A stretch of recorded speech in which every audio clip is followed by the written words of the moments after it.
Good morning, y'all. Happy Tuesday. We are going to be continuing our lectures today. We have a couple of important chapters to cover, 14 and 15. So we're talking about fallacies, professional argumentation. We're getting more into persuasive speaking. We're also going to be going over some persuasive patterns today. So all of this is designed to help you all out with your persuasive speeches. A couple of quick updates. The schedule has remained the same.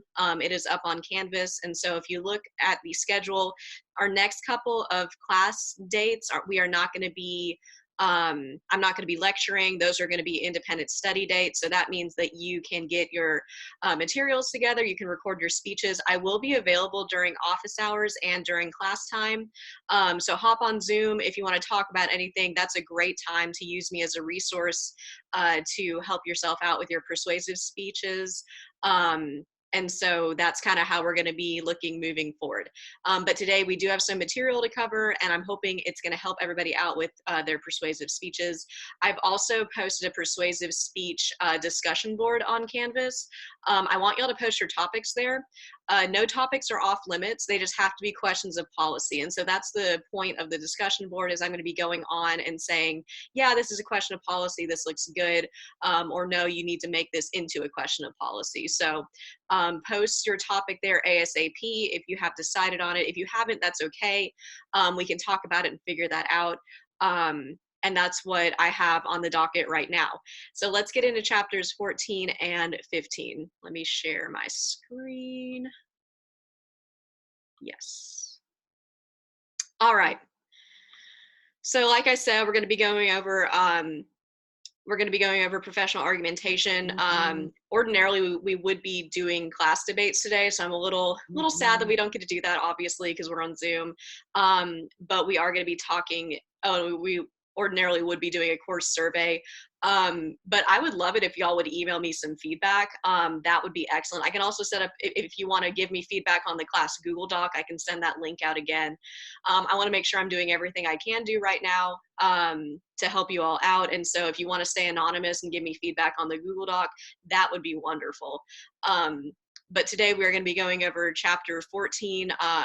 We're going to be going over the organizational patterns for persuasive speaking, because they are different than informative speeches. One thing I do want to really get into today is fallacies, logical fallacies. So this is in chapter 14. There's a whole list of logical fallacies.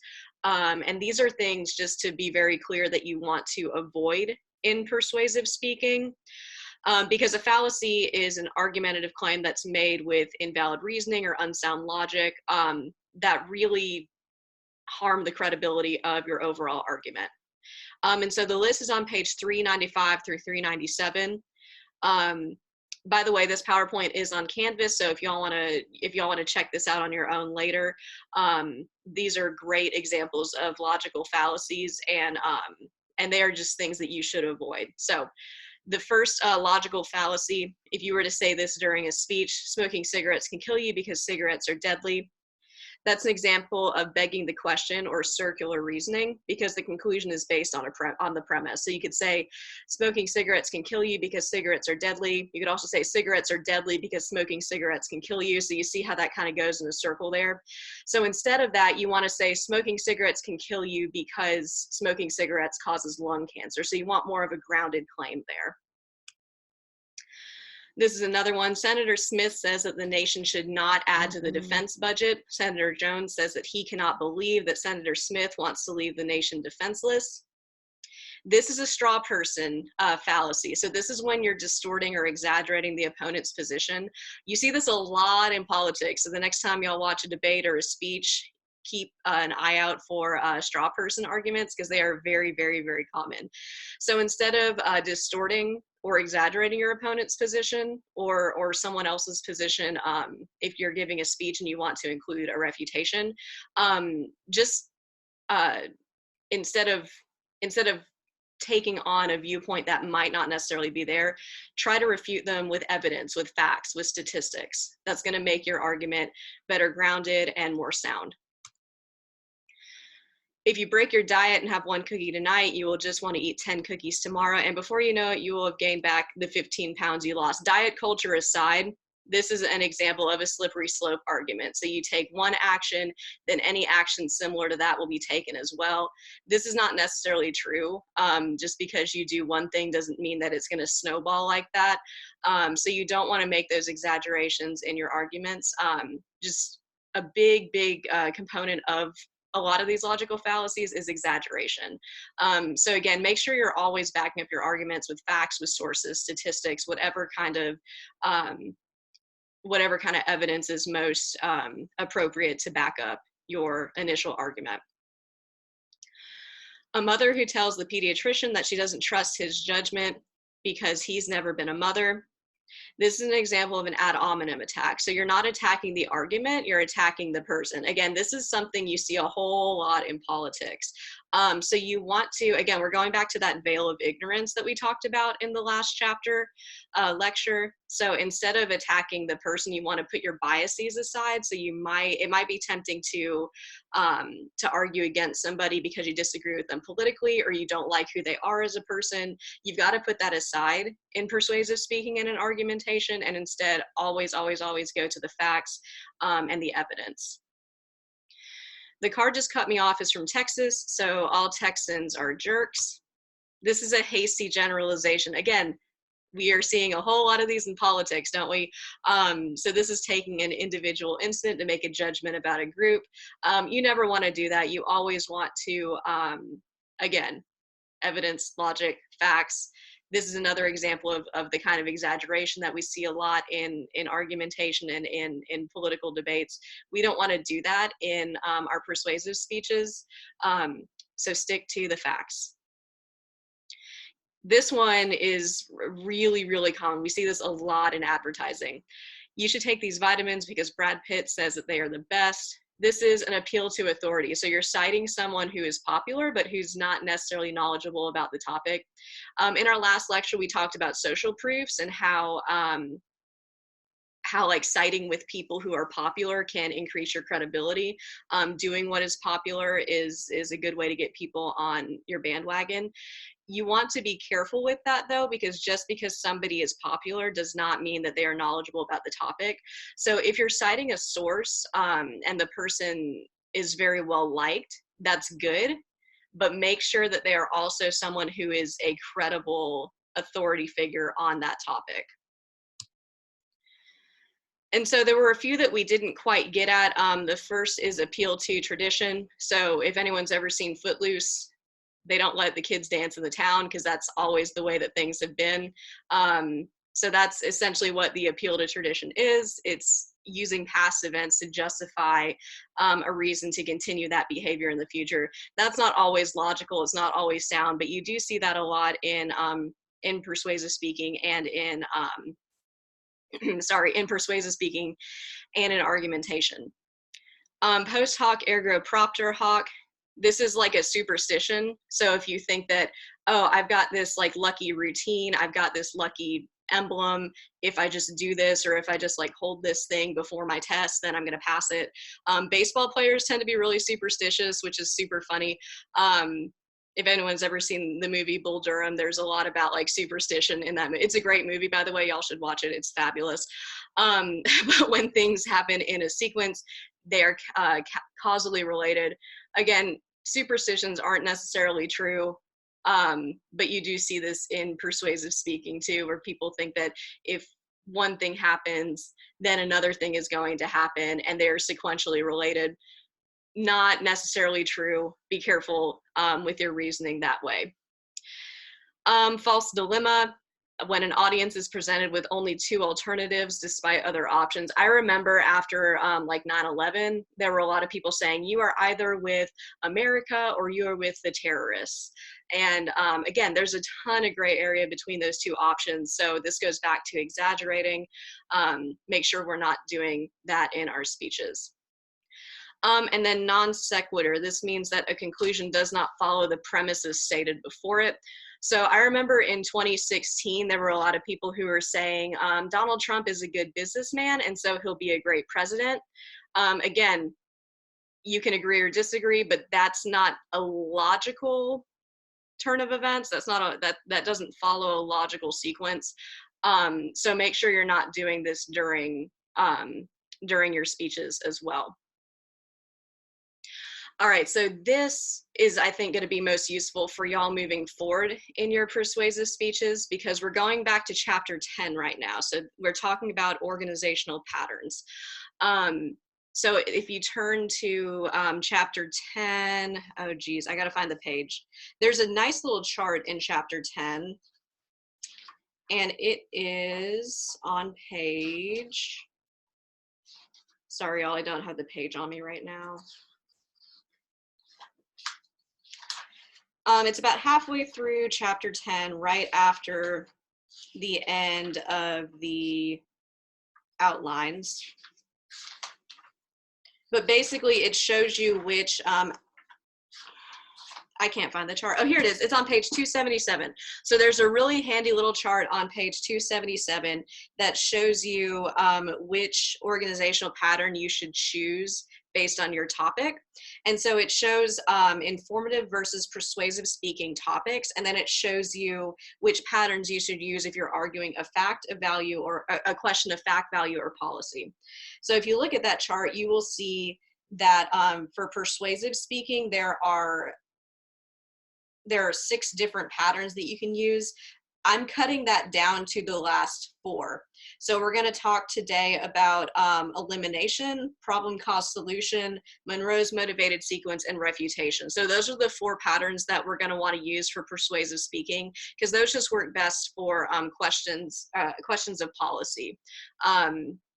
Again, spatial and topical could work. We've already covered those though, and I want us to get used to something a little bit new. And the last 4 are more persuasive, and they really get at problems. So that's what I want to focus on moving forward. Kind of simplify things a little bit, give y'all one less thing to think about in terms of the number of different patterns that you can use. So the first pattern is going to be problem, cause, solution. Just like the title suggests, you identify a problem, you figure out the cause of that problem, and then you propose a solution. So for example, if you wanted to give a speech on how to solve childhood obesity, you could first of all identify the problem. Childhood obesity has reached crisis proportions in the US. Throw out a statistic there, give us some evidence to latch onto. That'd be a really, really easy way to integrate a source into that. And then point number 2 is going to be your cause. So why are childhood obesity rates so high? So you can identify causes here. In this case, you could use the childhood obesity statistic as an attention getter in your introduction. And then point number 2, the cause, that could be a main point in the body of your speech. So you could have attention getter be the problem, and then the beginning of the body of your speech could be the cause. And that's where you could add more sources, more evidence, really back up your claims. I touched my face. Really back up your claims that way. So again, you've got the, children are spending more time on video games, they're eating unhealthy food. And then number 3 is going to be your solution. So what is your proposed solution? And this is what makes it a question of policy here, is you identify the solution, and then there's an action step in that solution as well. So solving the problem will require changes in attitudes, eating habits, and exercise. You want to be careful with the solution because of the time limit. You don't want to get, and the cause as well. You want to make sure that you're balancing your time there well, and so just make sure that you're staying on track time-wise. Up next, we have the elimination pattern. So again, this is a very good persuasive outline. This is best suited for when your problem has one single solution, or when you just want to focus on one single solution for the problem. And it's also good for if the problem is widely agreed upon. So for example, if your topic is, if you want to argue that there are bad drivers and so we should eliminate phone use in cars, that should statement, that's going to make it a question of policy, and then there's going to be an action step as well. So a big component of an elimination outline speech is that you have to establish some kind of criteria. So for an elimination outline, your criteria could be the solution has to be something that's in common with almost all drivers. And then you want to focus, so then you want to narrow down your focus to the problem. So you could focus on, if you wanted to narrow down your criteria, you could say, okay, so drivers might have kids screaming in the back seat or adjusting the radio. But then you might go back to your criteria and you might say, that might not apply to most drivers, because you have a lot of young drivers who don't have kids. There's a lot of hands-free technology now with Bluetooth.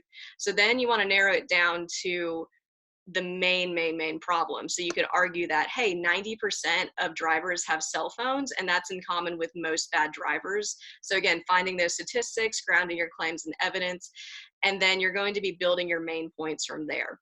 So in this kind of speech, your topic is going to be mostly your introduction, and then you're going to get at your solution and why the other solutions don't meet the standard, and then why your solution does meet the standard in your body. So that's essentially how that speech is going to look. Monroe's motivated sequence is good for when you want to persuade your audience to take immediate action. So we see this a lot in infomercials, and there's a nice little link there that'll kind of show you how it works in action.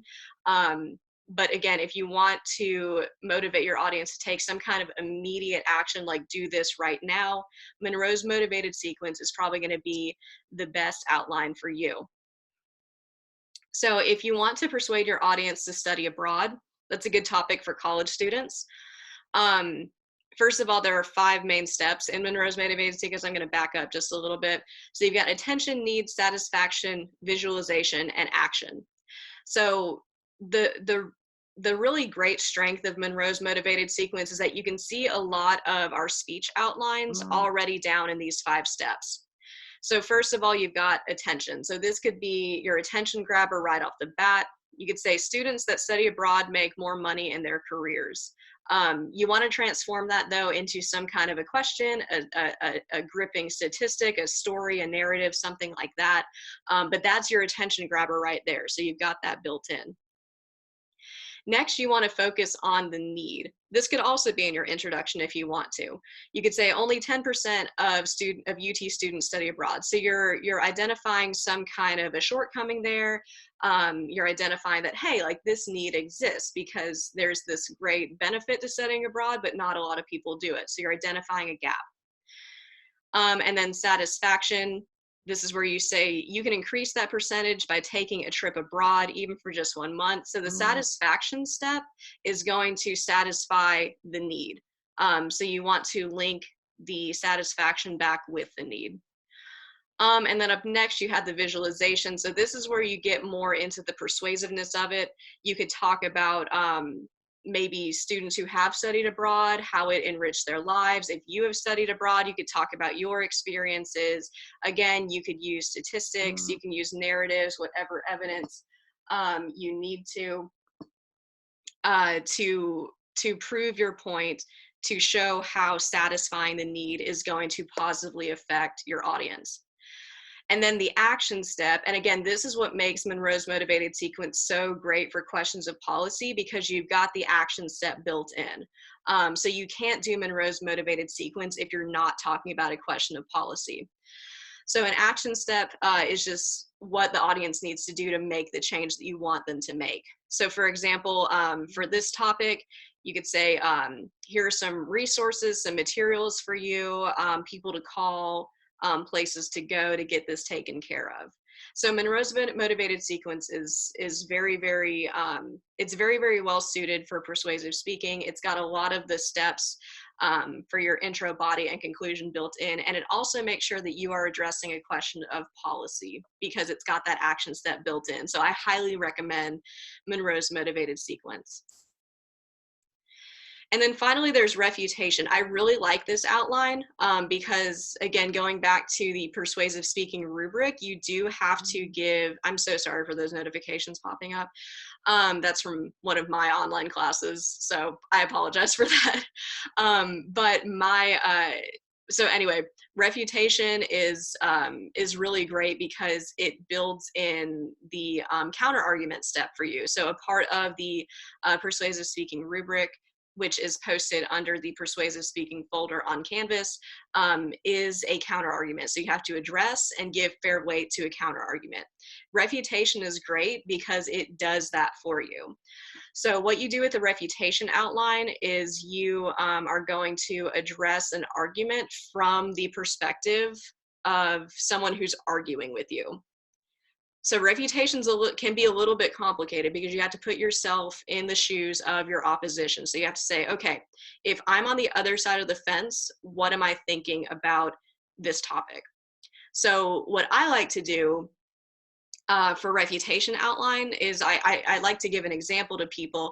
I always talk about amateurism in the NCAA. So for those of y'all who don't know what that is, basically college athletes as of right now are not allowed to accept payment for their name, image, and likeness, or they violate NCAA rules and they're ruled ineligible. And so my side is that the NCAA should adopt the Olympic model. And what that means is that athletes are allowed to accept money for their name, image, and likeness, but it doesn't cost the schools or the teams anything. So what I do for this one is I take a couple of common arguments that the NCAA likes to roll out. So the NCAA likes to say, well, this is going to cost the schools too much money. And yeah, which I'm just like, no, the Olympic model doesn't cost the schools any money. So that's like a counter argument right off the bat. And they also like to say that the schools can't afford it. So again, that goes back to the Olympic model, like, hey, the schools aren't paying for this. It's just allowing college athletes the right to accept money. And another argument that the NCAA likes to say is that college athletes, they are students first. And I'm just like, okay, yeah, but every other student on campus can accept money for their talents outside of their studies. And so you're refuting these arguments that your opposition is dealing out. And it's a really fun way to do a speech if it's something that you're really passionate about. If there are two very clear sides to an argument, that's another really great way to do that, to organize your speech. If it's something where there are opinion leaders who are voicing arguments about your topic, that's a great way to start. So you can find those oppositional arguments, those counter arguments. You could say, no, this actually isn't true, and here's why. So for the refutation outline, again, the counter arguments are the foundation of your speech, and it's a really, really nice, it's a really, really nice layout if you want to take a more oppositional stance, if it's something you're really passionate about. If you're dealing with a controversial issue, this is another good one to take. And it's especially effective if you want to argue against a policy. So like I would like to argue against amateurism. And so I always use a refutation outline when I'm discussing that issue. So it's a little bit of a shortened lecture today. I hope this was informative. I hope this was helpful. There's a persuasive speech topic discussion board up on Canvas. Please, please, please post a topic ASAP. Again, I'm not trying to censor you guys. Like, don't think that's what the discussion board is for. I just want to make sure we're talking about questions of policy. I also want you all to post, I'm going to edit this right now. So post which organizational pattern as well. So tell me, are you going to be arguing your topic from a refutation outline, Monroe's motivated sequence, elimination, or problem cost solution? So make sure you're writing that down as well, just like we did for informative speeches, because I want to make sure that we're sticking to those different, to those persuasive patterns. And then today is the 6th of April. And so we have speeches that are going to be due in 10 days. Again, please don't stress yourself out over that deadline. I get that, you know, some people don't have reliable internet access. I understand that, you know, we are in the middle of a global health crisis. And so, you know, stress levels are understandably high. I just want y'all to know that deadlines are fluid, deadlines are flexible. So please, if you can't get it to me by April 16th, please do not kill yourself to do that. Again, I'm going to be posting the rubric to Canvas, but it is also at the end of chapter 13. So if y'all want to check it out on your own, you can do that as well. The rubric looks very, very similar to the informative rubric. It says instructor evaluation in your textbook. And again, it looks very, very similar to the informative rubric. It's just got the persuasive elements to it. It's like the call to action, the counter argument bit, just things that you would not ordinarily include in an informative speech. It is on page 369. So if y'all want to check that out on your own, go ahead and do it. Make sure that you email me with any questions, hop on Box tomorrow morning or on Thursday. So again, the next few classes are going to just be workshop days, and then we're not going to be holding any kind of lecture on the 16th. That's going to be your day to get your speeches into me. I am way behind on grading. I apologize. I'm trying really hard. I'm going to get you all back your grades for informative speeches before persuasive speeches begin. So again, I sincerely apologize for being behind. It's been a lot to deal with these past couple weeks, but I will be updating grades as we go. And when you submit your grades on, or I'm sorry, when you submit your speeches on the 16th, upload them to your team's Box folder. So go back to your team presentation, upload it to that folder on Box. If you're having Box issues, please email me about it.